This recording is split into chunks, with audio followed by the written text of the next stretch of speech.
Durante a Corrida do Ouro no Brasil, Minas Gerais foi palco de um dos maiores conflitos até aquele presente momento, a famosa Guerra dos Emboabas.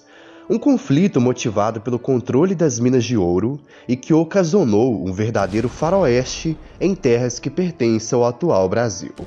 E no vídeo de hoje, vamos conhecer a história desse conflito. Entretanto, temos que voltar um pouco no tempo, para entendermos o desfecho dessa guerra. Logo quando se iniciou a Corrida do Ouro no Brasil, a descoberta de tais metais preciosos atraiu milhares de pessoas para as regiões das minas. Estima-se que cerca de 50 mil pessoas se deslocaram para tais regiões. Muitos desses viajantes se embrenhavam à beira dos rios e caminhos e percorriam os sertões distantes e inóspitos.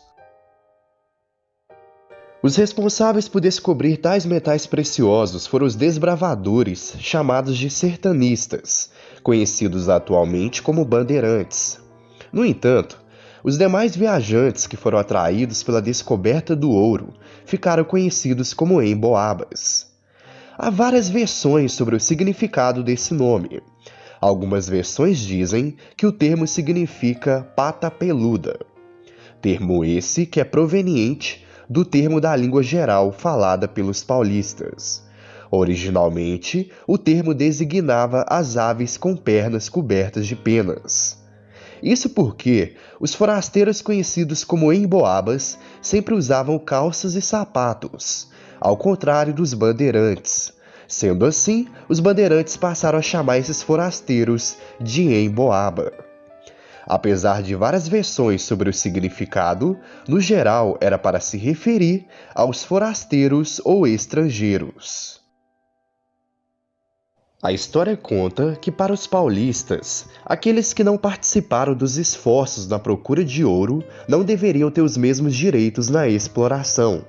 Em vista disso, a tensão entre os paulistas e os demais exploradores crescia cada vez mais, motivada pelo aumento no fluxo populacional e pela insistência dos paulistas e emboabas de controlarem a região.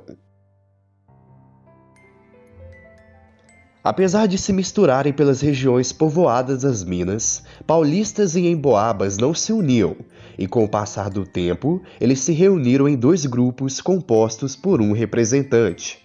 O ex-bandeirante Manuel de Borba Gato era o líder dos paulistas, enquanto os emboabas eram liderados pelo português Manuel Nunes Viana, que veio para a região da Bahia ainda jovem, e era conhecido por atos de coragem que o trouxeram para a região onde era proprietário de lucrativas minas.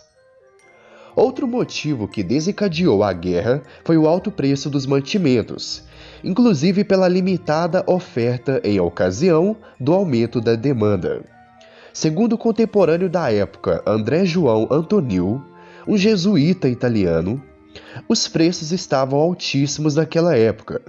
Ele disse as seguintes palavras: "A abundância de mantimentos e de todo o usual que hoje há nas minas, e do pouco caso que se faz dos preços altos, e assim por diante, uma linha de açúcar custa R$ 120 em São Paulo e 1.200 nas Minas." Então, a história conta que a partir de 1707, os emboabas passaram a realizar expedições militares contra os paulistas. O objetivo era enfraquecer o domínio paulista sobre as regiões mineradoras.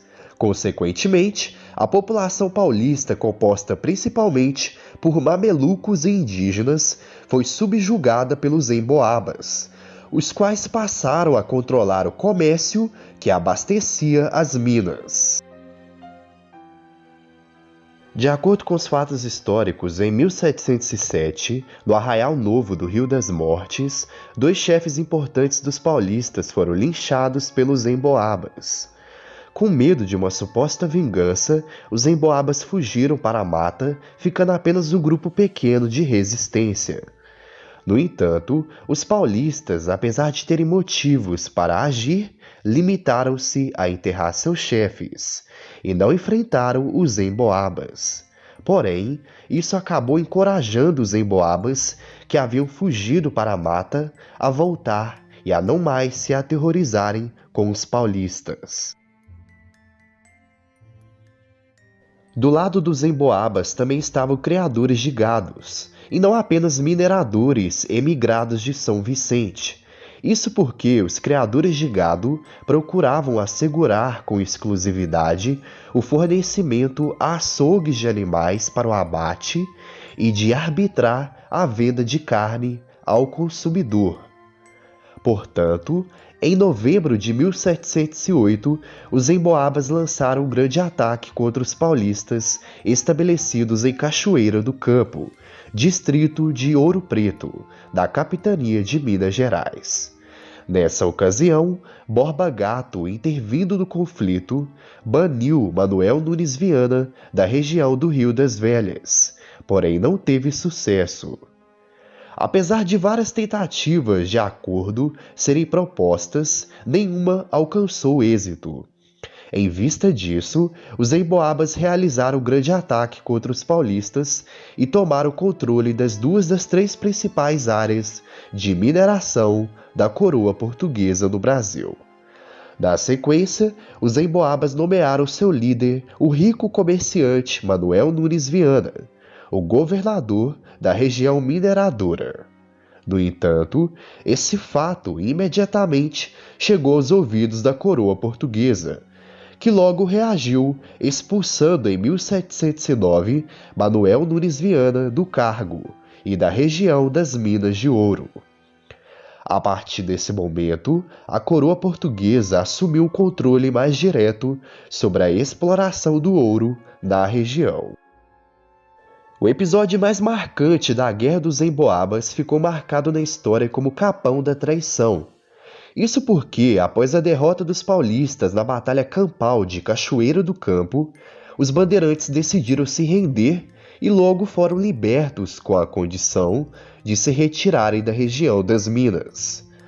Antes de sair da região das Minas, os paulistas entregaram suas armas para os emboabas. No entanto, eles acabaram sendo traídos e mortos logo em seguida. Esse massacre foi autorizado pelo líder dos emboabas, Bento do Amaral Coutinho, e que resultou na morte de 300 paulistas. Como já dito, em 1709, com a intervenção da coroa portuguesa e do governador do Rio de Janeiro, Antônio de Albuquerque Coelho, a região ficou sob absoluto controle de Portugal. Contudo, mesmo após a retirada de Manuel Nunes Viana do poder, não significou o retorno dos bandeirantes à região. De acordo com os registros históricos, os bandeirantes paulistas tentaram mais uma expedição punitiva contra os emboabas, mas foram derrotados próximo do Rio das Mortes. Em virtude disso, eles se retiraram da região e seguiram adiante, rumo à atual região centro-oeste, onde mais tarde descobriram novas jazidas de ouro e pedras preciosas. Após o fim da guerra, a coroa portuguesa tomou a iniciativa de intervir diretamente na região das Minas, evitando que se transformasse em um território livre. Sendo assim, ocorreu a separação das capitanias de São Paulo e Rio de Janeiro, e também a criação da Capitania das Minas de Ouro, que posteriormente se tornaria a Capitania de Minas Gerais. Da cidade de Caeté, em Minas Gerais, possui um belo monumento que homenageia o líder dos emboabas, Manuel Nunes Viana. Esse conflito acabou inspirando a obra de ficção A Muralha, escrita em 1954 pela escritora brasileira Diná Silveira de Queiroz.